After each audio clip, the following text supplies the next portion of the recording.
Magandang araw po sa inyo mga idol. Mayroon pong video ngayon na isi-share sa inyo kung paano po gumawa ng sarili ninyong test valve. DIY po ito, DIY. Kayo po ang gagawa nito ng sarili.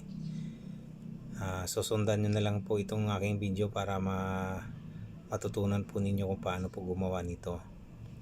Maganda po ito mga idol kasi para po ito sa mga nagre-repair ng mga appliances at kung ano-ano pa na sinasaksak natin sa kuryente.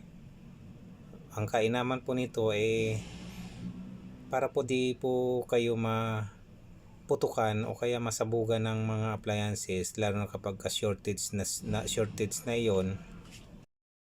Yan po mga idol, ginuhit ko po yan para hindi po kayo mahirapan sundan. Isang linya po na yan, papunta po yan sa switch.